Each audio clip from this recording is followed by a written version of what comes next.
음과 양. 음과 있음과 양. 없음. 그거의 조화. 네. 뭐 그런 하나됨 이런 건가요? 오, 천재.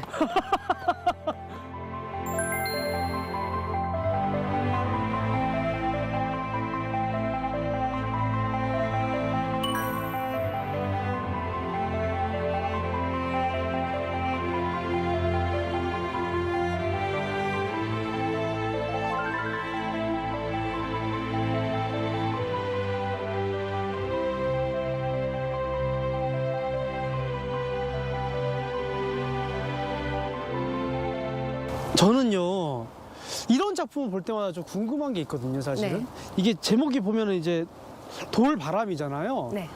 근데 이런 추상 작품을 보면은 이게 왜 돌바람이지? 그냥 돌 쌓아놓은 거 아닌가? 라는 생각도 들고, 어떤 식으로 해서 이 추상 작품을 저희 같은 일반인들이 감상할 수 있을지 잘 모르겠거든요. 이런 조각 작품의 경우에는 주변과 상호작용을 하면서 네. 긴밀하게 관계를 맺고 있어요. 물동이를 메고 있는 조각, 그런 여신상이 그리스 신전에 있을 때와 목욕탕에 있을 때 그 느낌 다르죠. 네, 네, 네. 그래서 이 조각품이 어디에 서 있는지 그거에 따라서 해석의 다양성이 생기는 거죠. 이걸 만드신 작가님의 의도도 있었겠지만 네. 이거를 해석하는 거는 각자 개인의 몫일 수도 있는 거네요. 그렇죠. 제가 이걸 어떻게 해석하냐에 따라서. 대성 씨 마음이에요. 아, 제 마음이구나. 그럼 오늘 나의 기분, 오늘의 날씨, 아. 그리고 이게 주변 어디에 놓여졌는지 그거를 다 통틀어서 그 대상을 인식하게 되는 거죠. 특히 추상 미술회 같은 경우에는 굉장히 단순한 선, 면, 질감, 근본적인 조형 원리만 사용함으로 해가지고 해석하는 사람들의 선택의 영역을 넓혀주죠. 네. 정말 와, 딱 깨달았어요, 뭔가. 사실 제가 그동안 다들 공감하시겠지만 이런 예술 작품, 미술 작품이 좀 어렵다고 느낀 게 뭔가 문제를 풀듯이 저거는 의도가 뭐지? 아니에요. 맞추려고 했었거든요. 이 바람이 이렇게 불었다, 이렇게. 내가 이렇게 해서 불어가지고 돌을 뭐 부셔뜨렸다, 뭐 이렇게도 해석할 수 있는 거고. 지금 대성 씨가 네네네. 여기서 후 부는 걸로 해서 그게 작품이 완성될 수도 있는 거예요. 아, 그렇구나. 열린 결말.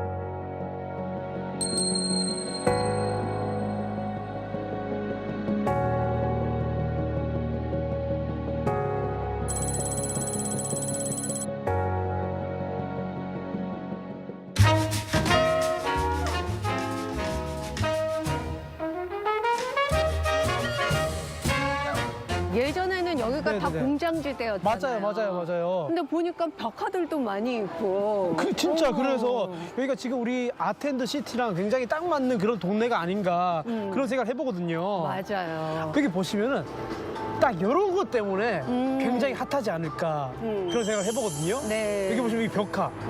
아, 예쁜데요?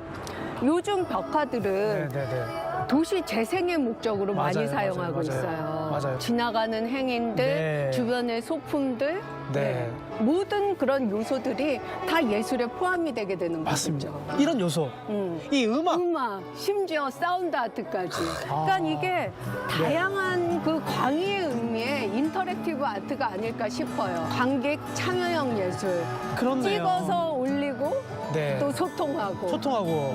이런 벽화로 인해서 역동적인 도시 풍경이 탄생하게 되는 거죠. 아, 그렇네요. 저는 여기 홍수동은 곳곳에 다 벽화가 있을 것 같거든요. 왠지 이 벽 끝에도 있을 것 같거든요. 있을 것 같아요. 한번 볼까요? 여기 있어, 여기 있어, 여기 있어. 이야.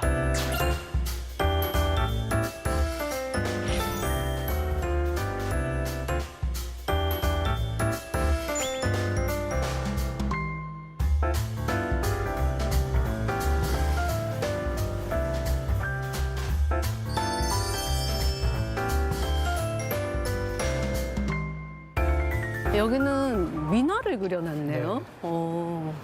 집이 오래됐어. 민화야. 그래서 민화가 어울려. 그러니까 건물의 특색에 맞게끔 맞네요. 그림도 각양각색으로 두 마리 그려놨네요. 이렇게 사이 좋네. 네, 암수가 다 해서 저희처럼 이제 사이 좋게.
안녕하십니까. 네, 안녕하세요. 안녕 작가님. 만나 뵙게 돼서 영광입니다. 네, 아닙니다. 최우철 작가님. 네. 네네. 저희는 알고 있습니다만 혹시 모르시는 분들을 위해서 소개를 좀 부탁드리겠습니다. 저는 그냥 네. 그림 좋아하는 이제 작가고요. 네. 주로 이제 기억에 담긴 공간, 뭐 공간 속에 이제 기억이 막 담기잖아요. 네. 그러니까 그걸 좀 기록하는 느낌의 작업을 주로 하고 있고요. 그걸 이제 뭐 회화 작업이든 뭐 크로키든 만화 작업이든 이렇게 여러 가지 걸쳐서 하고 있는 작가입니다. 그림을 보면 유독 그냥 지하철이나 비행기나 어디 안에 있는 이미지들을 많이 그리셨거든요. 그 이유가 있나요? 주로 이제 제가 보고 다니고 겪고 경험한 것들을 주로 이제 제 그림의 소재로 삼거든요. 네. 그러다 보니까 제가 모르는 사람들과 많이 만나고 접촉하고 경험할 수 있는 곳이 교통수단일 때가 많더라고요. 비행기, 뭐 전철 뭐 이런 데에서 제가 본 것들을 이렇게 그리고 그런 걸 좋아합니다.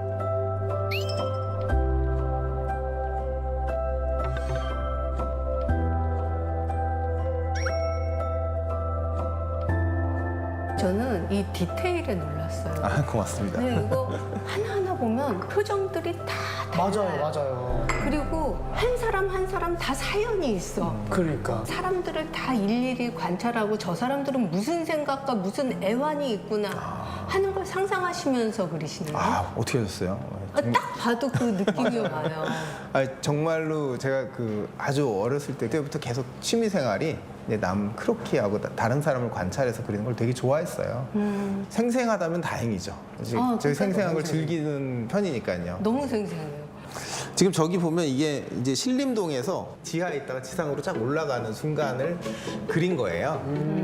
그 옛날 95년도쯤이니까 그때쯤. 지금 개발이 좀 덜 된 상태의 이제 동네들이 이렇게 나오고 제가 이제 표현하고 싶었던 것은 일상 속에서 우리가 마주하는 사람들은 다 일하러 다니는 사람, 마치 사람쥐 쳇바퀴 돌듯이 계속 서울 시내를 돌면서 일을 하고 또 뭐 저녁에 가서 쉬고 또 다음날 나오고 하는 느낌을 전철에 좀 담았고요. 저 동네에는 좀 기쁨을 많이 담았습니다. 저 아래 보이는 동네에는 그러니까 보금자리라고 할 수 있는. 근데 저 보금자리는 이미 이제 사라졌죠. 이제 사라져서 뭐 다 아파트로 재개발되고 그러긴 했지만 서울의 되게 다양한 모습들을 저 그림에 담으려고 했었어요. 재개발이 되었어도 작가님 그림 속에서는 모든 이렇게 사건의 기록들이 다 그대로 남아 있는 거네요. 그렇게 네. 봐주시면 감사하죠. 그런 기록들에 좀 초점을 많이 맞추고 싶었어요. 네. 그리고 작가님 그림이 국립현대미술관에도 소장되어 있다고 들었거든요. 네. 보통 만화가 이렇게 소장되어 있기는 쉽지 않은데 어떤 경우로? 뭐 만화로 소장되어 있다기보다도 이제 그때는 회화로 그린 건데 만화 형식을 이제 차용해서 그린 거였고 민속적인 느낌? 그러니까 그 시대를 기록한 듯한 느낌? 이런 것들 때문에 이제 국립현대미술관에도 가 있고 여러 미술관에 이제 가 있는 것들도 일종의 이제 시대의 기록이라고 하는 측면에서 평가를 받은 것 같아요. 그리고 뭐 우리나라 민속화나 이렇게 풍속화 느낌을 좀 이어받아서 가려고 하는 제 입장도 좀 있는 것 같고요.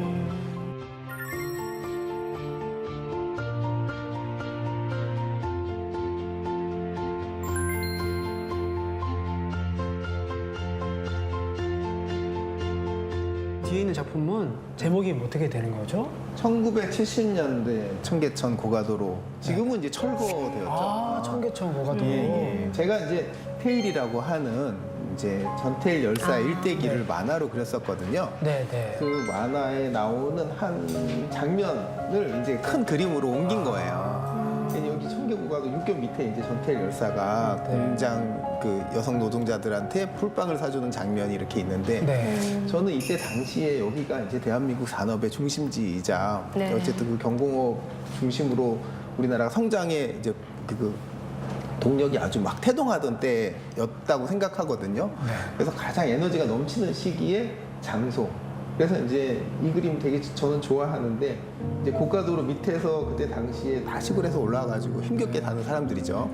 저 위에 동대문과 이제 북악산 뭐 이쪽 도봉산 이쪽이에요. 저 위에 산은. 그거는 이제 위에서 북암으로 착 내려다보고 요 아래쪽은 이제 이 사람들 사이에서 높이에서 보고 두 가지 시점이 이제 자연스럽게 합쳐진 그림으로 만든 그림입니다.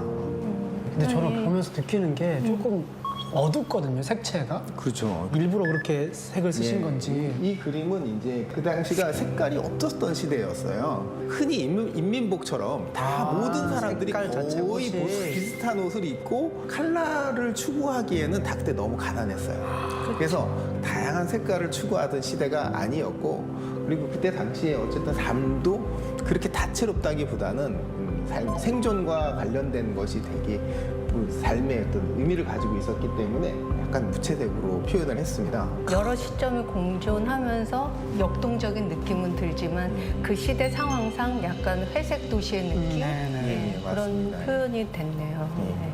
근데 전반적으로 이렇게 가까이서 보면은 진짜 뭐 책 몇 권을 읽은 듯한 느낌인데 멀리서 보면 조형적으로 다 형형색색 이루어져 가지고 매우 잘 조합이 돼 있는 것 같아요.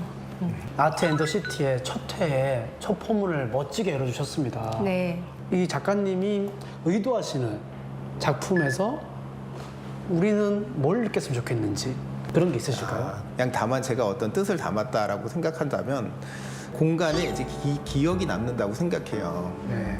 그래서 어떤 동네 확 없어지면 저기서 수많은 기억들이 있었는데 그게 싹 사라지는 그런 느낌, 이런 거 많이 받았었거든요. 맞아요. 그런 것처럼 이제 저는 기억을 기록하는 느낌으로 작업을 하기 때문에 사소한 기억들이 막 존중받았으면 좋겠다라는 생각을 주로 해요. 그림 작업을 할 때. 우리 좀 그런 사소한 기억들에 대해서 존중감을 가지고 하는데 내 그림도 좀 역할을 했으면 좋겠다, 그런 생각으로 그리긴 합니다. 요즘 트렌드는 소유보다 경험이라고 하잖아요. 저희 시청자들을 대신해서 많은 경험을 찾아 떠나보도록 해요. 오늘 나와주셔서 대단히 감사합니다. 감사합니다. 네, 고맙습니다.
안녕하세요. KLN 웹콘텐츠 부포유 당신을 위한 책 처방을 맡은 정지혜입니다. 시인 유희경입니다. 저희가 부포유를 통해서 세계 각국의 다양한 분들과 책으로 소통을 하고 있는데요. 이 한국 문화를 가지고 세계 분들이랑 소통을 한다는 게 참 신기한 것 같아요. 네, 정말 대단한 일인 것 같아요. 부포유를 통해서 국적을 넘어, 맞아요. 인종을 넘어 저희가 책으로 함께 될 수 있다는 건 정말 대단한 일인 것 같습니다. 오늘도 아주 먼 곳에서 저희에게 사연을 보내주셨는데요. 바로 어딘가요? 바로 루마니아입니다. 루마니아에서 어떤 사연이 왔을지 시인님께서 읽어주세요.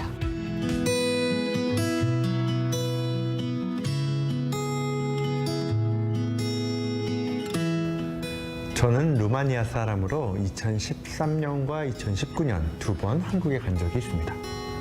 2019년 혼자 한 여행에서 얻은 모험담과 사진, 스케치들로 여행기를 출판하고 싶다는 꿈이 있습니다. 모험, 여행, 여정을 주제로 하는 책을 읽고 싶습니다. 이렇게 사연을 보내오셨는데요. 정지혜 작가님께서는 어떤 책을 추천해주고 싶으신지 궁금합니다. 장유진 작가님의 첫 데뷔작이기도 한 일의 기쁨과 슬픔이라는 소설집이고, 저는 이 책 중에서도 제일 마지막에 실린 단편 탐페레 공항이라는 단편을 케미님을 위해 준비해 보았습니다.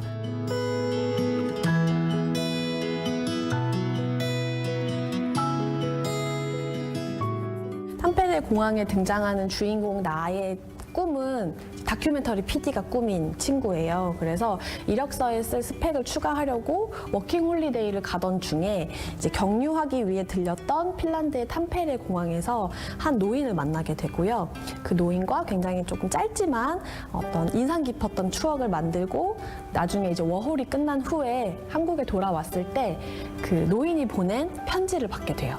그러다가 시간이 한참 흘러서 결국 이 주인공은 다큐멘터리 PD가 아니라 식품 회사에 취업을 해서 자신의 꿈과 전혀 상관없는 일을 하고 있다가 정말 우연한 기회에 다시 그 사진을 보게 되거든요. 그때 노인이 보냈던 오로라 사진을 발견하게 돼요. 그리고 그때는 발견하지 못했는데 이 사진 뒷면에 되게 빳빳한 종이가 덧대어 있고, 거기에 되게 흐릿하게 이런 글씨가 적혀 있는 거예요. Do not bend 하고 이제 괄호해서 포토 인사이드라고 적혀 있었는데, 사진이 있으니까 구부리지 말라는 노인의 뜻이 담겨 있었던 거죠. 근데 저는 이걸 어떻게 읽었냐면요, 꿈이 있으니까 구부리지 마시오 라는 뜻으로 저한테는 이 책이 읽혔어요. 저도 그 생각을 했고 지금 소름이 약간 돋았어요. 그래서 그 노인이 사진 뒤에 덧댄 마음처럼 꿈을 가지고 계시니까 절대 구부리지 마시길 바라면서 이 책을 소개를 해드렸고요. 제가 책에서 그 맨 마지막 끝나는 문장을 읽어드리고 싶어요. 나는 눈물을 닦고 내가 가진 가장 커다란 노트와 마커펜을 꺼냈다. 그리고 큼직한 글씨로 미루고 미뤘던 편지를 다시 쓰기 시작했다. 디어. 이 문장 뒤로 어떤 이야기들이 펼쳐질지 생각해 보시면서 이 주인공 나는 핀란드에 가서 오로라를 보게 될지, 그리고 또 케미님은 바라던 대로 여행책을 출간하실 수 있게 될지, 그런 것들을 상상해 보시면서 이 책을 소개해 드리도록 하겠습니다. 이 책도 외국어로 번역이 되어 있다고요? 예, 맞아요. 일본어와 중국어 번역본으로 지금은 출간이 되어 있고요. 곧 루마니아어와 다른 언어로 번역이 돼서 케미님을 비롯한 많은 독자분들이 읽어보실 수 있기를 바라겠습니다.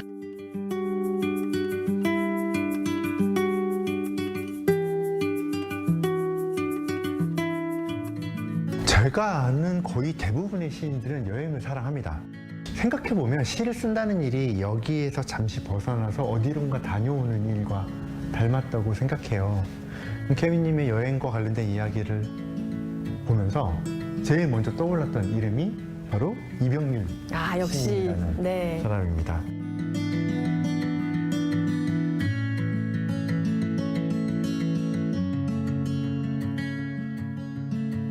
아주 뛰어난 시를 쓰고 또 뛰어난 산문가이기도 하면서 동시에 엄청난 여행가예요. 지금도 어쩌면 루마니아에 가 있을지도 모르는 그런 시인입니다.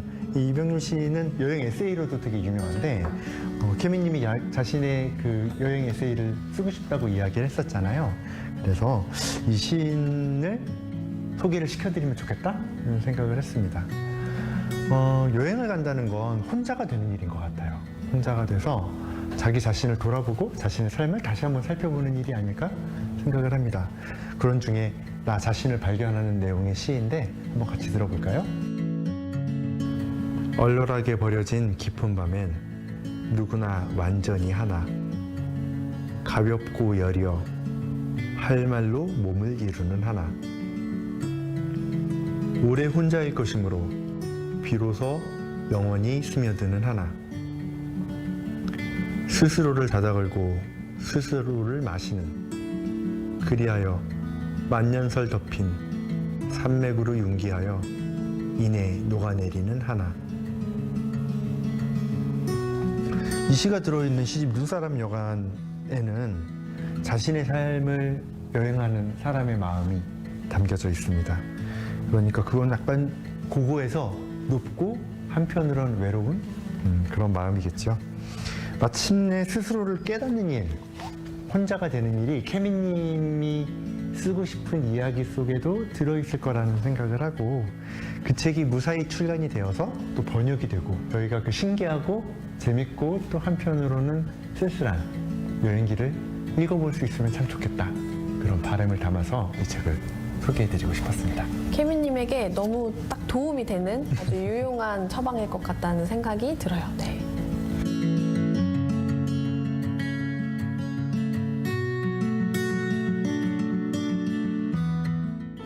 이번에도 이렇게 책을 통해서 세상과 서로의 이야기를 공유할 수 있어서 너무 즐겁고 행복했습니다. 그럼 저희는 여기서 인사드리도록 할게요. 부포유 당신을 위한 책. 안녕.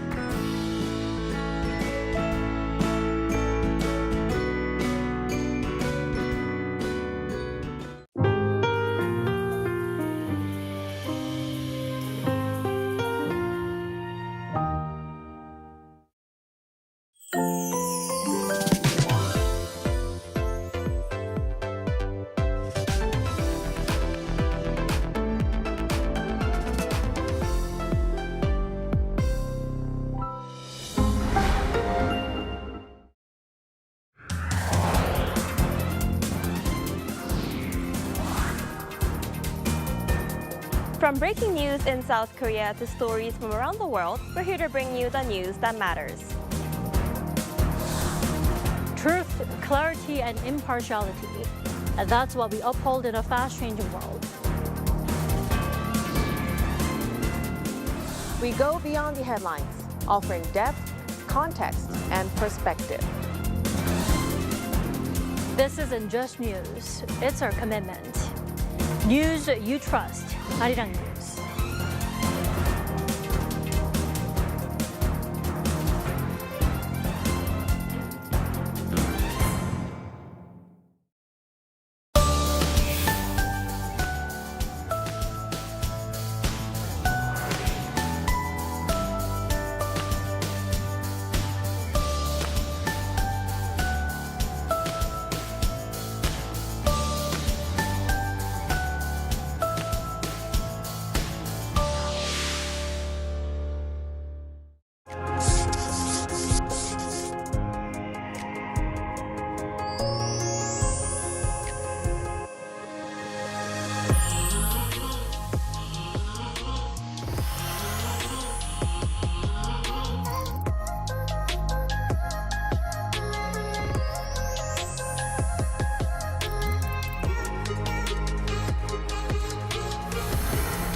Hello and welcome to our morning edition of Arirang News. We begin with these stories making the headlines at this hour. With the United States threatening to raise tariffs, Korean trade officials are stepping up efforts to address the issue. Industry Minister Kim Jong-kwan held talks with U.S. Commerce Secretary Howard Lutnick, while Trade Minister Yo Han-gu is set to arrive later to meet U.S. Trade Representative Jamieson Greer. South Korea remains on the United States foreign exchange monitoring list for heightened attention over macroeconomic and exchange rate policies. This comes after the country was removed from the list in 2023, but was put back on it in November 2024. South Korea's Nat'l Assembly convened a plenary session to pass around 90 non-contentious bills related to people's livelihoods, including a special act to support the country's chip industry. Rival parties also agreed to restore Constitution Day on July 17th as an official public holiday. With the risk of higher U.S. tariffs back on the table, South Korea's trade leadership is stepping up high-level talks in Washington, as fresh comments from President Donald Trump set the stage for intensive trade talks. Our Moon Hee-ryun starts us off. South Korea's top trade officials are mounting an urgent diplomatic push in Washington as the Trump administration signals it may reinstate steep tariffs on Korean goods. Industry Minister Kim Jong-wan met U.S. Commerce Secretary Howard Lutnick on Thursday local time, though the two sides failed to reach an immediate agreement. Trade Minister Yo Han-gu will arrive later to meet U.S. Trade Representative Jamieson Greer, forming a coordinated response by Korea's trade leadership. The tariff threat appears to stem from U.S. frustration over delays in South Korea's domestic legislation, tied to last year's trade deal and a $350 billion investment pledge. Minister Kim arrived at the Commerce Department around 5 p.m. and left about an hour and a half later, telling reporters the talks were extensive but inconclusive, with a follow-up meeting scheduled for Friday morning. Asked whether the tariff hike had been blocked, Kim said it was not a matter of having stopped or stopped it, adding that no final conclusion had been reached. Kim said he made clear that Korea remains firmly committed to implementing agreed investments, including the special investment bill, and sought to persuade Washington not to reinstate the tariffs. Trade Minister Ya, ahead of his departure, said the goal of the visit is to assess both the U.S. administration's stance and congressional dynamics, while seeking a reasonable solution to prevent the tariff hike. He plans to explain Korea's political situation and discuss broader trade issues, including digital regulation. The diplomatic scramble comes as President Trump warned that U.S. tariffs could become much steeper, saying current measures were already generous and vital to national security. Speaking at a White House cabinet meeting, Trump argued tariffs have brought in hundreds of billions of dollars and insisted he has no intention of giving that up. As negotiations resume in Washington, this week is shaping up as a critical test, both a challenge and an opportunity for Seoul to prevent another escalation in Korea-U.S. trade tensions. Moon Hee-ryun, Arirang News. And the United States has once again placed South Korea on its foreign exchange monitoring list. In its semi-annual report to Congress, the U.S. Treasury named South Korea among 10 economies, including China, Japan, and Germany, flagged for heightened attention over macroeconomic and exchange rate policies. South Korea was removed from the list in late 2023, but was put back on it in November 2024, and remains there under the latest assessment. Treasury Secretary Scott Bessent said the review reflects a tougher approach to monitoring trading partners' currency policies, in line with President Trump's America First trade agenda, though no country was singled out for deeper analysis. What's referred to as chipflation, the rising cost of computer chips, is spreading into everyday life. Higher component prices fueled by the artificial intelligence boom are driving up costs for consumers. Our Kim Junong reports. This is Bae Jin-sung, who has spent 39 years running a custom PC store here in Yongsan, one of Seoul's major electronic hubs. These days, however, the price tags have long since disappeared from the front of his store. With prices jumping from one day to the next, electronics have effectively turned into goods sold at market price. He calls the situation heartbreaking. One customer placed an order yesterday and even paid a deposit, but by the time we delivered it today, parts prices had jumped overnight. We have to keep our promise, so we sell at a loss. And it's painful that we can't offer customers lower prices. Holding up a piece of legacy DDR4 memory, he put it simply, the price of one memory chip has risen to nearly the cost of an entire PC. This Micron DDR5 memory chip was about $70 3 months ago, but has now more than tripled to around $260. The ripple effects are quickly spreading to the finished goods market, raising the barrier to entry for consumers. I came to upgrade my computer's RAM. It's been a long time since my last upgrade, but even for the same level of performance, prices are much higher now, so it's a bit of a burden financially. The fixed contract price of PC DRAM rose sharply, reaching $9.30 by December last year, nearly 7 times higher than in March. The rise in parts prices is now being passed on to consumers, with the launch price of Samsung Electronics' new Galaxy Book 6 Pro coming close to double that of last year's model. Rising memory prices are now pushing up the cost of other key components, including SSDs and graphic cards. Tucked into a corner of Pe's shop, an NVIDIA graphics card tells the story. In less than a month, its price has climbed by more than $700. This latest turmoil stems from manufacturers prioritizing high-performance memory such as HBM, tightening the supply of lower-margin, widely used memory chips. From a producer's standpoint, higher profits now lie in AI-related products. Lower margin, general-purpose DRAM has been pushed down the priority list, tightening supply. With AI opening up a new market, many expect this cycle to break from traditional patterns. The AI boom is now in what many describe as a mega cycle. While the future remains uncertain, experts broadly agree that the surge is unlikely to show signs of easing in the near future. Kim Junong, Arirang News.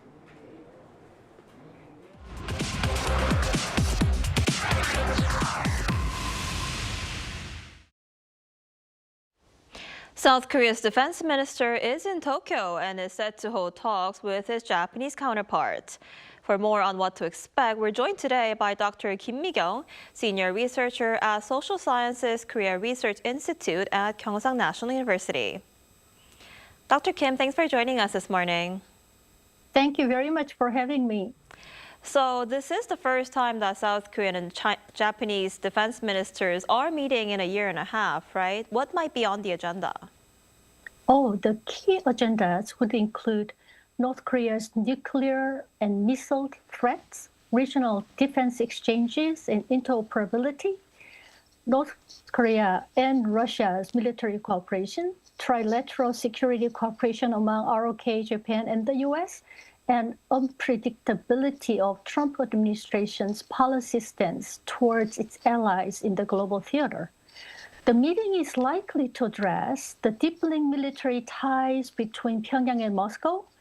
North Korea has reportedly provided Russia with ballistic missiles, long-range artillery, and multiple launch rocket systems, as well as millions of rounds of ammunition. In return, Russia has provided North Korea with economic relief and protection from further international repercussions, along with military technology transfers. Both ministers are expected to confirm their nations will boost exchanges in the area of defense. This would include the reinforcement of trilateral security framework with United States that was institutionalized at Camp David in 2023, particularly as both countries navigate uncertainty around Trump administration's policies. Trust-building measures and enhanced military exchanges will be important, especially given shared challenges such as changing U.S. defense postures as reflected in its 2026 National Defense Strategy, which just came out, which omitted U.S. commitment to provide nuclear umbrella to its allies, denuclearization of the Korean Peninsula, which also mentioned the full transfer of wartime operational control of combined forces to the Republic of Korea. So it seems like both ministers will have full plate of agendas to discuss and to ponder over. Right, so a lot to discuss. And can this visit be seen as a sign that high-level diplomacy between the two countries is resuming? How do you see Seoul-Tokyo relations unfolding in 2026?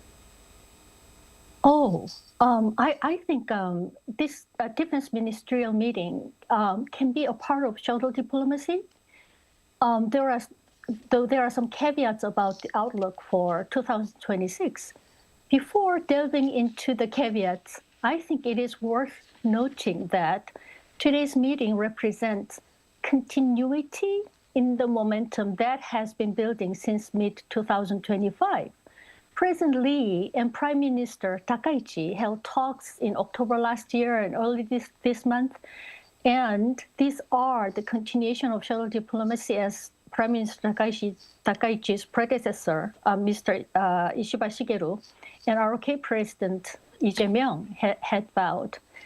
On the other hand, I think we should be mindful of the caveats and that regard the continuous Dokdo-Takeshima tension, even though there was a sign of cooperation between the ROK and Japan over ROK's Black Eagles aerobatic team, which could refuel at Okinawa Air Base recently. But these things can change any time when there is a triggering incident, as we have seen many times in the past. Another reason for caution has something to do with increasing China-Japan tensions. It could complicate the sustainability of Seoul shuttle diplomacy with Tokyo, particularly as repeated Japanese statements on Taiwan, and that could increase the risk of South Korea being forced into unwanted strategic choices. So it seems like this year, 2026, we'll likely see continued pragmatic engagement between Seoul and Tokyo, driven by shared security threats, but the relationship, I think, still remains fragile. The foundation, of course, is stronger than before, but historical disputes and domestic pressures could resurface at any time. Success will depend on both leaders' ability and commitment to forward-looking cooperation while managing sensitive issues in domestic terrain carefully. I see. And just 3 months into Takaichi's term, she paved the way for an early election next week. That's on February 8th. Is this a calculated political gamble or a risky move for the Takaichi administration? What should we be watching for? I think it is both a calculated gamble and a risky move. It is because the calculation is that she thought the risks are worth taking now rather than later. In other words, she wants to strike it when the iron is still hot. Takaichi had seen very strong approval ratings at about 70%. And the approval ratings among the youth in their 20s reached over 90% at a point, which was extremely impressive. But the recent pollings since her declaration of dissolution of Japanese parliament and her plan to hold snap election on February 8th, the approval ratings have dipped to about 60% range as the campaign opens. I think she is betting that her personal popularity can translate into more parliamentarian seats for Liberal Democratic Party before that level of high approval ratings erode further. At the same time, I think when the lower house was dissolved, the LDP had 196 seats, and Ishinkai, which is Japan Reform Party, in coalition with Liberal Democratic Party of Japan, had 34 seats. So the coalition had a total of 230 seats, which was just 3 seats below the majority threshold. In the chamber. I mean, the total number of the representatives is at 465 seats. So Takaichi only needs a modest gain to secure governing stability by having majority seats if her gamble and risk-taking strategy succeeds. I see. I guess we'll have to keep a close eye on that election next week. All right, Dr. Kim, I'm afraid that's all the time we have for today. Thank you so much for your insight this morning. We appreciate it. Thank you very much.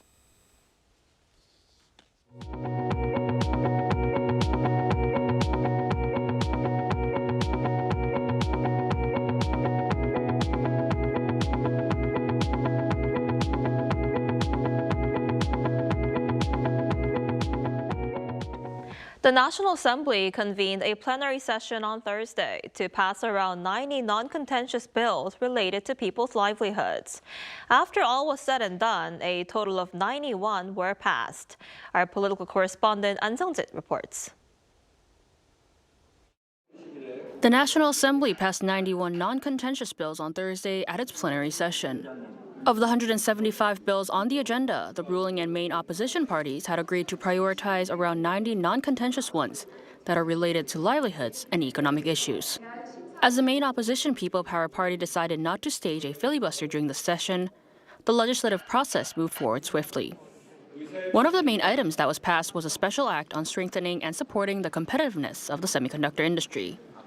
The bill outlines concrete support measures for the chip sector, including the creation of semiconductor industry clusters and the development of key infrastructure such as power grids, water supply systems, and road networks. Other bills related to livelihoods include legislation to promote agriculture as a national strategic industry by stabilizing agricultural and fisheries product prices, an act to protect small and medium-sized enterprises' technologies, and a special law expanding eligibility for interest exemptions under the income contingent student loan repayment system. Both parties also agreed to restore Constitution Day, July 17th, as an official public holiday. In addition to the non-contentious bills, the parties also passed a revision to the National Assembly Act. This amendment would allow the chairing authority of a plenary session to be transferred from the Speaker to the standing committee chairs in the event of a filibuster. The amendment is to address procedural challenges and physical exhaustion that have arisen during past filibusters, where the Speaker or Vice Chairman of the National Assembly had to preside over filibusters due to extended sessions. With the amendment's passage, standing committee chairs will be able to preside over plenary sessions during filibusters, easing the burden on the Assembly's leadership. An Sung-jin, Arirang News. Interim CEO of Coupang, Rogers, will be questioned by police later today over the massive customer data breach incident. Rogers is scheduled to appear at the Seoul Metropolitan Police Agency at 2 p.m. after previously ignoring 2 summonses and leaving the country following a parliamentary hearing on the data leak. Police are investigating Coupang's handling of the breach, disputing the company's claim that only about 3,000 users' data was stored by the suspect. Authorities are also examining possible evidence destruction. Rogers is also accused of giving false testimony to Parliament after he said that Coupang had met with the suspect at the request of the National Intelligence Service, but the NIS denies the claim. Meanwhile, U.S. President Donald Trump says Russia has agreed not to attack Ukrainian cities for a week due to extraordinary cold weather, though Moscow has not confirmed the deal. Ukraine has welcomed the announcement as diplomatic efforts continue, with the UAE emerging as a key mediator in talks aimed at easing nearly 4 years of war. Our Lee Seung-jae has more. U.S. President Donald Trump says Russian President Vladimir Putin has agreed to pause attacks on Kyiv and other Ukrainian cities for 1 week due to extreme winter weather. Speaking during a televised cabinet meeting in Washington on Thursday, Trump said he personally asked Putin to halt strikes as temperatures across Ukraine plunge. He said Putin agreed not to fire on Kyiv and surrounding towns for a week, citing what Trump described as extraordinary cold conditions. And because of the cold, extreme cold, they have the same that we do, I personally asked President Putin not to fire on Kyiv and the cities and towns for a week during this. It's extraordinary. It's not just like cold, it's extraordinary cold, record-setting cold. Russia has not confirmed any such agreement. Trump did not specify when the pause would take effect, but temperatures in Kyiv are forecast to drop sharply starting Thursday night, with lows expected to reach minus 24 degrees Celsius in the coming days. However, Ukrainian President Vladimir Zelensky welcomed Trump's announcement, saying he expects Moscow to keep its word. Zelensky also thanked the United States for efforts to prevent further attacks on Ukraine's energy infrastructure, which has been repeatedly targeted during the winter months since Russia's full-scale invasion began in 2022. Thank you, America, for the efforts to halt strikes on energy. We hope the United States can make this happen. Zelensky added that Ukraine remains in contact with international partners about possible ceasefire talks, emphasizing the need for effective formats and concrete results. Diplomatic efforts are also continuing elsewhere. Russian President Vladimir Putin met with United Arab Emirates President Mohammed bin Zayed Al Nahyan in Moscow on Thursday, ahead of a second round of Ukraine-related talks scheduled to take place in Abu Dhabi. The UAE has emerged as a key mediator in the nearly 4-year war, having brokered multiple prisoner exchanges and recently hosted talks involving U.S., Russian, and Ukrainian officials on a U.S.-drafted proposal to end the fighting. A follow-up meeting is planned for Sunday, though it remains unclear whether U.S. officials will attend. 이승재, Arirang News.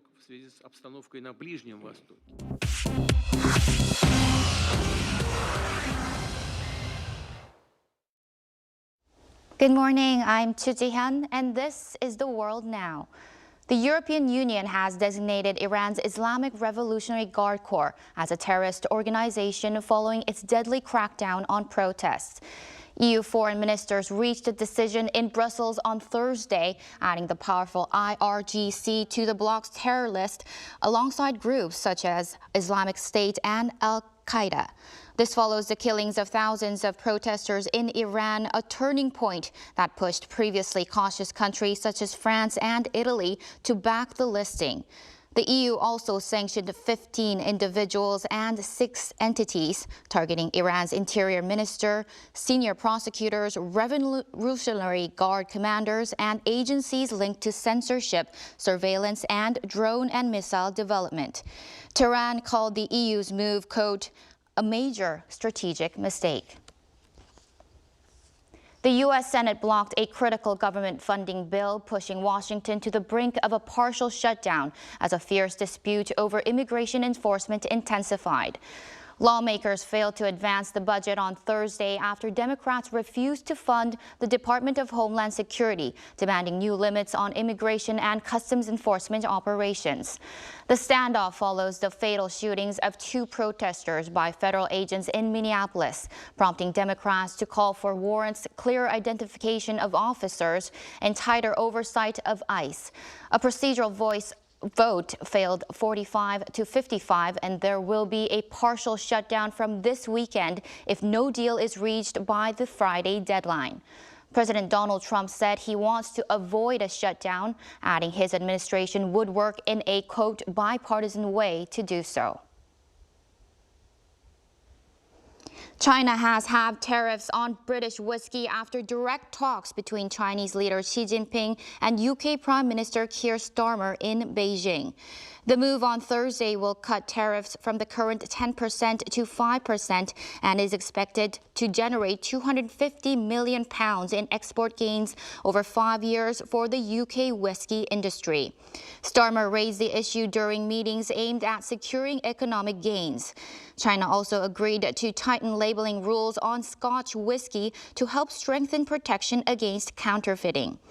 Beijing has also agreed to allow 30-day visa-free travel for British citizens, although no date for this has been set.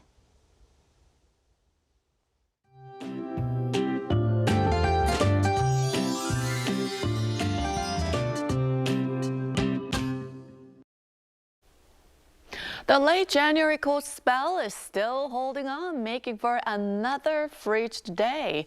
Cold wave alerts remain in place across the central regions, with afternoon highs also staying below freezing in most parts. But the good news is that this cold spell is nearing its end. Starting this weekend, temperatures will slowly rise, and by tomorrow afternoon, Seoul should climb back to above freezing territory. Meanwhile, dry conditions continue to worsen with little to no recent precipitation, and strong winds along the coastal regions are raising the very high risk of wildfires.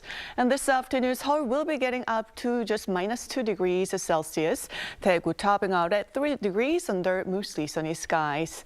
By late Sunday night into Monday, rain or snow is expected across many parts of the country, and that could be a signal that winter's grip is finally starting to loosen. Now that's all we have for this morning. Arirang News will be back at noon Korea time. Thanks for watching.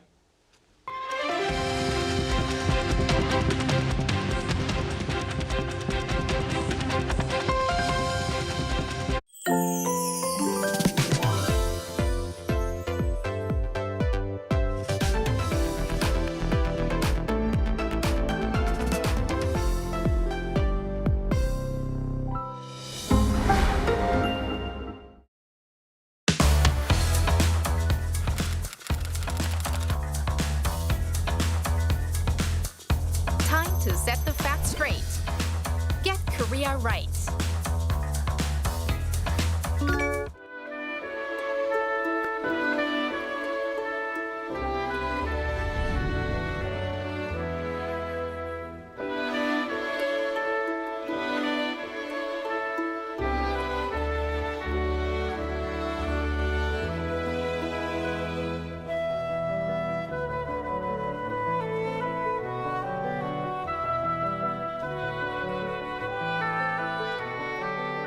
안녕하세요. 방크에서 활동하는 박지은 연구원입니다. 한글은 600년의 역사를 가진 우리나라 고유의 문자인데요.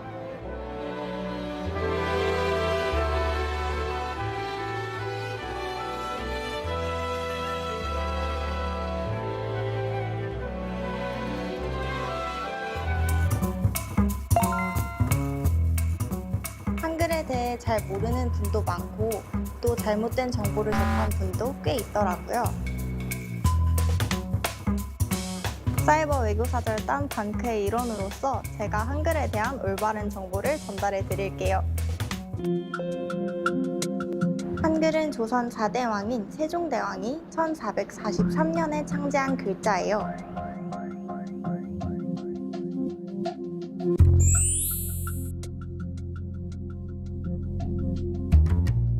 한글은 자음과 모음으로 구성되어 있는데요. 자음은 입술, 이, 목구멍과 같이 발음 기관의 모양이나 그 움직임을 본떠 만들었고요.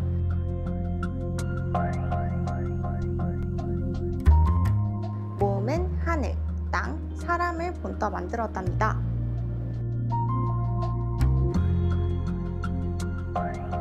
한글의 창제 원리와 사용법을 써놓은 훈민정음 해례보는 1962년 대한민국 국보로 지정되었고 1997년 유네스코 세계기록유산으로 등재되었습니다. 창적이고 과학적이며 아름다운 문자인 한글, 한국인의 위대한 문화유산입니다.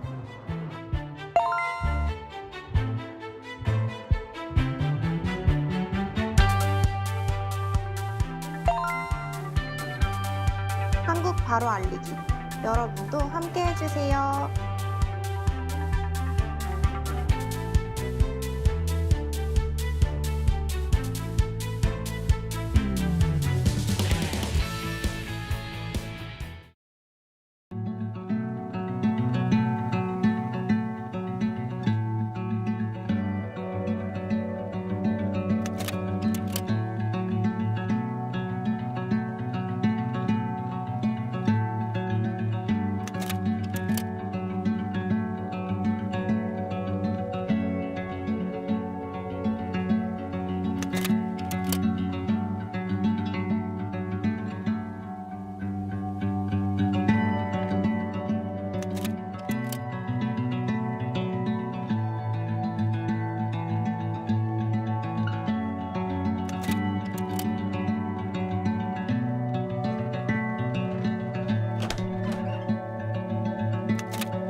We're here to bring a new type of news show.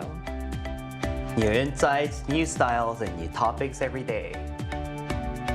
We are News Generation.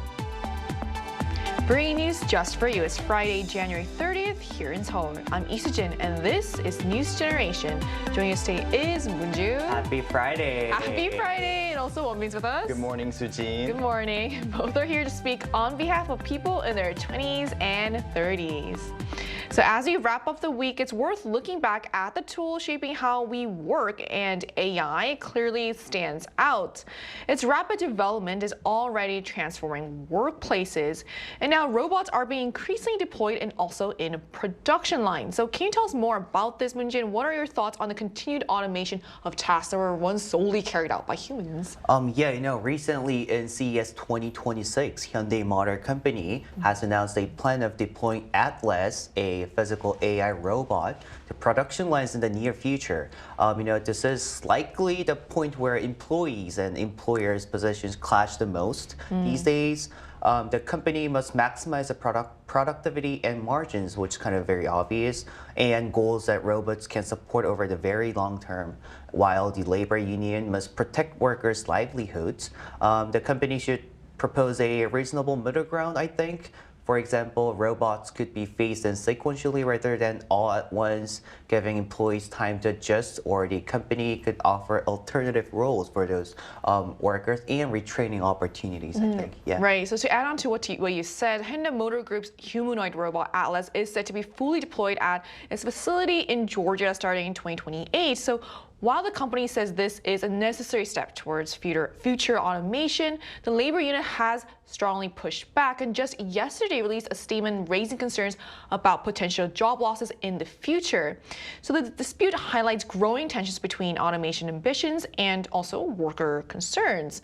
So what are your thoughts on this one? Well, although people are having mixed opinions about this depending on which boat they're on, I personally think this shift is inevitable. It's not a matter of if it happens, it's a matter of when it happens. Like Moon just said, there must be appropriate negotiations for it now during the transition phase, but I feel like the era of physical AI is inevitable and it will come at some point. And I feel like I'm really living in the future, and it seems like the scenes from sci-fi movies are really becoming close to reality.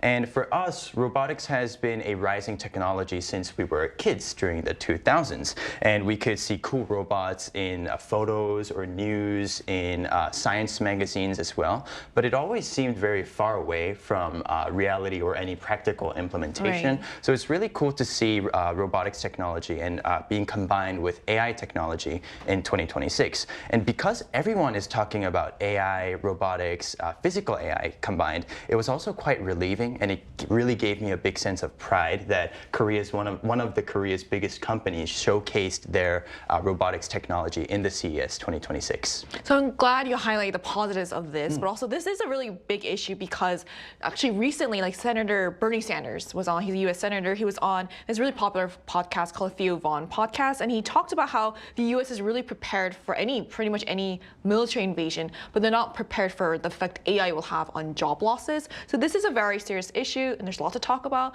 So, but first, let's take a look at the screen.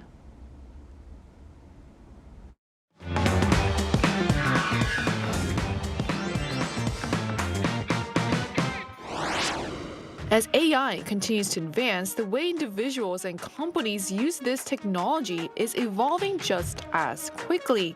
With some jobs already being replaced, the job market itself is undergoing a rapid transformation, with many people actively seeking careers they believe are safer from automation. Today on News Generation, we take a closer look at how real this sense of crisis truly is, which jobs are most likely to survive in the AI era, and what kind of preparation is needed for job seekers as the workplace continues to change at an unprecedented speed. As we just saw in the video, AI is no longer a distant or abstract threat, with many respondents believing that it will eventually replace them at their jobs. So this sense of crisis seems to be felt most strongly by younger workers. So would you say that it's true? So why are younger workers especially feeling the brunt of the anxiety about being replaced by AI? Yeah, I think it is definitely true. A recent survey found that 48%, about 48% actually, of respondents believe that AI will actually replace their jobs. Temporary workers, low-wage laborers had a higher concern along with those in their 20s. The proportion of 20s replied that their jobs might be replaced was higher compared to other age groups, as you can see from our screen here. 58% of 20s responded that they do believe AI will take over their occupations. This is approximately 15 percentage points higher than people in their 50s, which 43% of whom answered yes to the same question. And in fact, workplace gov't 119 has addressed that the AI is acting not as an abstract threat, but as a factor raising barriers to entering occupations and increasing employment insecurity. I see. So that concern seems to be rooted in real changes on the ground, especially as AI adoption accelerates across industries. And this anxiety reflects what's already happening in the job market. So can you explain how AI adoption is affecting junior hiring, which industries are already seeing workers replaced by AI, Wonbin? Yeah, certainly. So the junior position is where we can see the biggest adoption of AI quickly. Compared to senior or management level positions, junior position hirings are already decreasing. This is due to the fact that their tasks are the most suitable for AIs to replace now. And to give some examples, we have marketing content, service call receptions, translations, music productions, and even video editing. And personally, I did try the AI tools for video editing, and once you get the basic setup done, which can take a little bit of time at the beginning, but once it's set up, it can chop down videos in minutes, if not seconds. These used to take hours if it was done by human. It's like comparing a human lumberjack to a heavy-duty machine that cuts wood. And these are mainly tasks that are often manual or even repetitive, that has a very specific goal. So for now, the numbers are only showing in these fields or fields similar, but the effective AI adoption is expected to expand exponentially to other fields as well. So what we're seeing is that this isn't just a future concern. AI is already reshaping entry-level hiring and replacing workers in specific industries. And we wanted to hear directly from our viewers. So we asked them on the Arirang News YouTube channel, do you think AI will replace the work you currently do? So here's what the results showed. 40% of respondents said they believe it will happen in the near future. Another 31% said AI could eventually replace them at their work, but only over time. Meanwhile, 29% said they do not believe AI will replace them in what they do. So these results show that concern about AI replacing jobs is truly widespread, with the majority of people expecting it to affect their work at some point. But this concern isn't limited to traditionally vulnerable jobs. So even roles once seen as quote-unquote safe from automation, such as high-paying professional jobs, are now also being questioned. So is this true that even so-called elite professions are no longer really safe from AI, Moon-Ju? Unfortunately, I think I have to say yes to this question. Recently, analysis by the Bank of Korea and other major economic institutions warned that the AI's job penetration is not only limited to simple repetitive tasks, but to the high-paid professional roles may be even more vulnerable as AI's capacity for large-scale data processing begins to outstrip human analytical ability. A large portion of professional work could be displaced.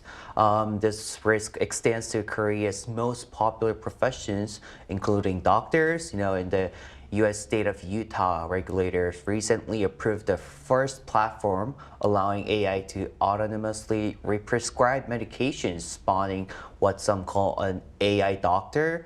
In one emergency case study, prescriptions from the AI and human physicians matched 99% of the time. I was so surprised. Wow. It's a quite high accuracy. It's very high. Like, I was so surprised. But I have asked ChatGPT about if I was feeling sick or something. I have asked them for feedback. Oh, really? And I feel like it was quite accurate. So yeah, it gets the job done. It does.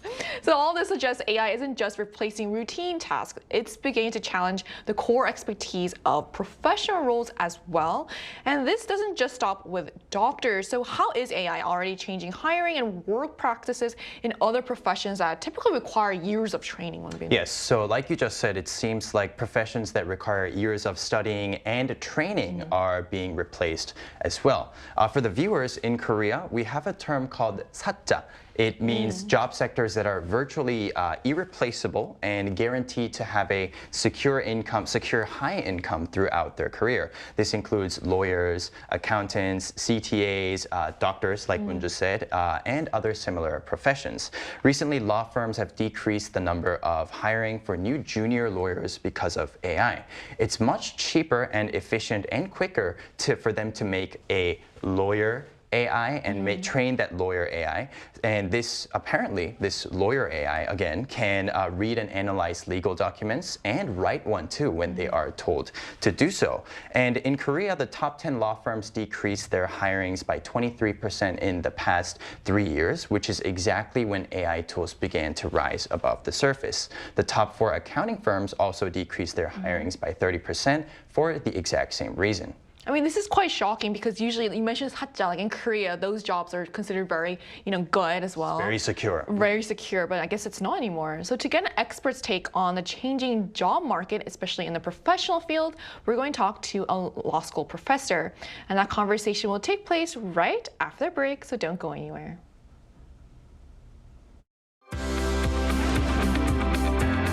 NewsGen wants to hear from you. Go to YouTube and search out channel Arirang News. Click Posts and cast your vote in the poll. Make a new type of news with us. Joining us today is Lee Hyun, a law professor and dean of Handong International Law School. So hello, professor. Thank you so much for connecting with us today. Hey, thanks for having me on the program. So what are the ways that the legal profession is currently being affected by AI? Well, if you look at sort of the overall employment rates as you reported, especially in Korea, the hiring rates have gone down for entry-level lawyers. And part of that is because when lawyers work, and we're thinking about AI, we're talking about large language models. And lawyers are essentially working with words, right? They're drafting contracts, they're drafting legal briefs that are going to be submitted to courts. So as a result, when you're dealing with research and writing, because AI can do it very efficiently, I think if you've experienced that in terms of your daily life, it's true also for lawyers that they can actually use these tools to save time. And because law firms and corporations are interested in increasing their profits, and one of the greatest costs for any business are the employees, especially entry level. The use of AI can really speed up work and lessen the amount of resources needed really for these kinds of jobs. But overall, the legal profession is very risk adverse. So actually, when it comes to adopting this technology like AI, like full force, they're going to take their time in terms of how this actually will work in the workplace, because there's lots of liabilities if you get it wrong, right? Because AI doesn't get it right all the time. And because it hallucinates, and it can hallucinate badly, there's a lot of risk there when you're dealing with clients who have lots of sensitive legal issues that can cost millions and billions of dollars. And so lawyers don't want to get in trouble with the courts, but also with their clients if they make a mistake. So human judgment still is going to be very important. So I think in that regard, it's going to take a while for AI to truly sort of transform the legal industry. Yeah, I see, and I do agree that legal parts is always important. And as a professor, do you see AI influencing the career path of the law school students, such as in the types of skills that firms now expect of them? Oh, absolutely, because because of this pressure from companies and business to lower costs, they're going to expect law students and then law school graduates now to be able to deploy these tools, right? So if you're, when I was in law school, we didn't have these tools when we were studying law. So when it comes to now, when it comes to our students in this generation, they have access to all these tools. Now, the key thing, of course, is how to use these tools effectively in a responsible way. But law firms are clearly going to expect junior associates to be able to use them in a way that's going to save the law firm time and money.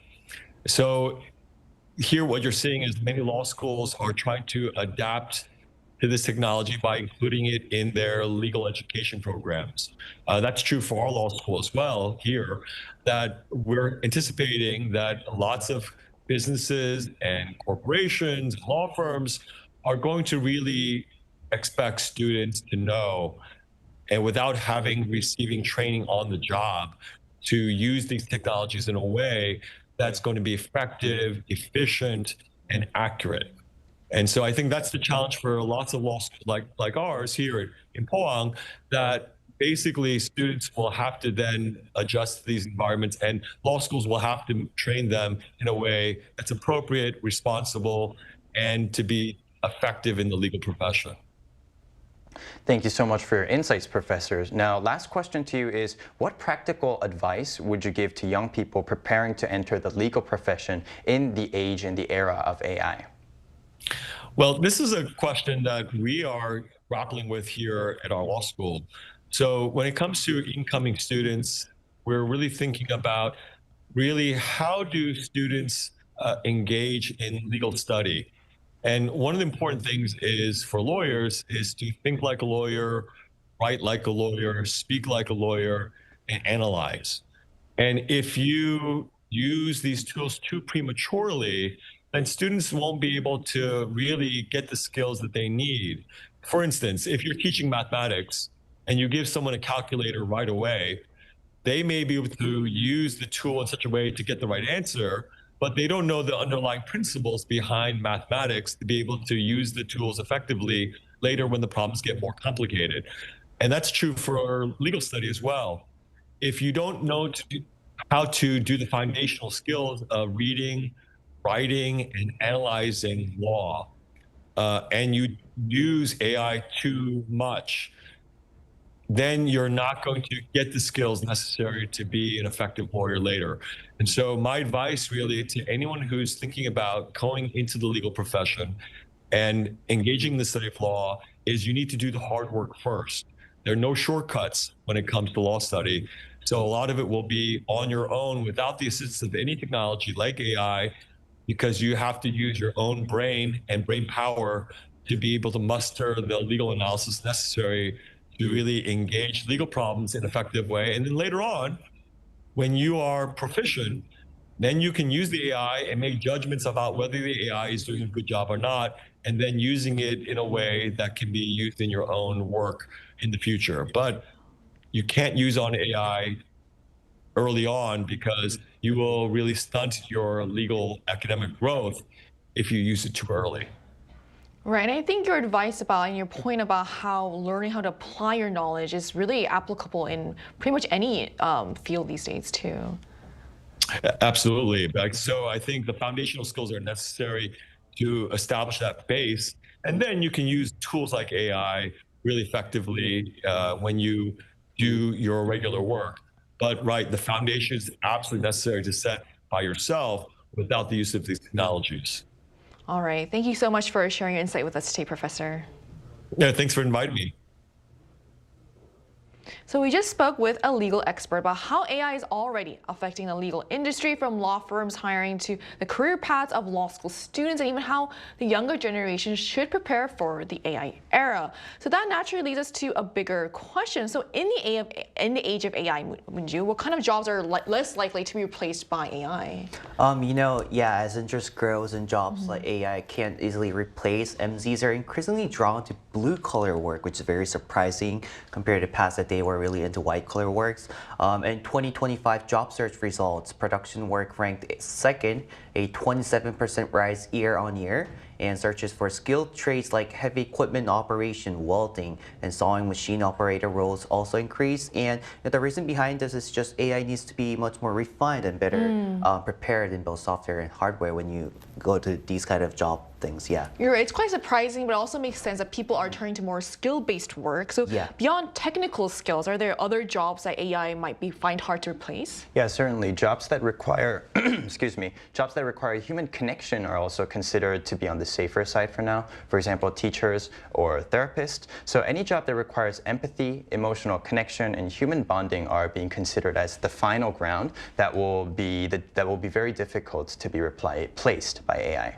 Right, I think human connection is very valuable, especially in this era. So given how fast the job market is changing, I'm sure a lot of people are watching who are applying for jobs will be curious, what kind of preparations then do young people need to make? You know, I mean, it is what it is now if you're living the AI era. So I think it's very important to get used to AI and just kind of know how to utilize those skills. I think it's always better to start as fast as you can and just learn about it. Right, so beyond learning how to use AI, which is also important, what do you think will ultimately determine who will survive in this new era? So it's expected that only the top 10% of every industry will survive, and even thrive by leveraging AI. So it's crucial to build and develop a skill set that will make you unique. And the important part, it may sound like a bit of a pressure, but you have to become irreplaceable in order to compete with AI. So specialization and deep expertise matters more than ever in this era. So to close off our discussion today, Moonju, are there any professions do you personally believe should, still have humans involved?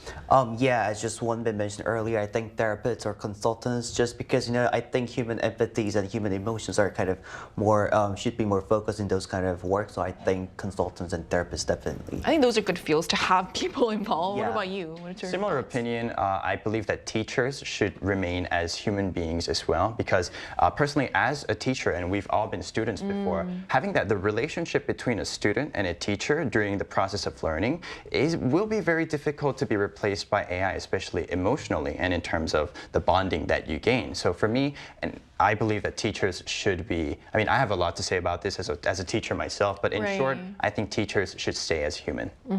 So AI is no longer a future possibility. It's already reshaping how we work, hire, and also plan our careers. So while some jobs may disappear, others are emerging that value skills AI cannot easily replace. And in this rapidly changing landscape, the challenge is not to compete with AI, but to learn how to work alongside it.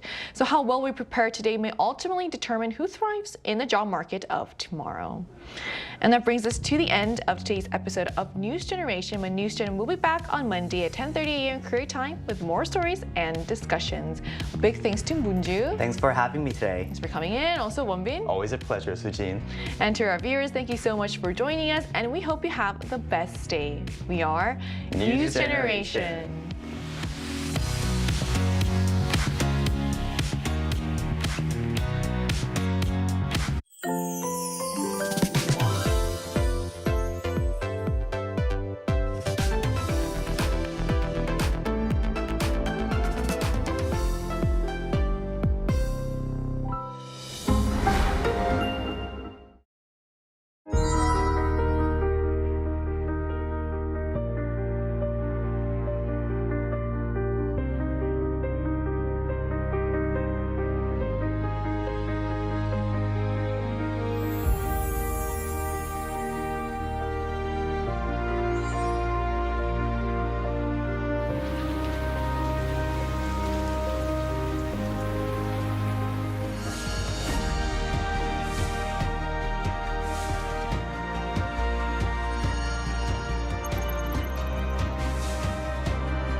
From breaking news in South Korea to stories from around the world, we're here to bring you the news that matters.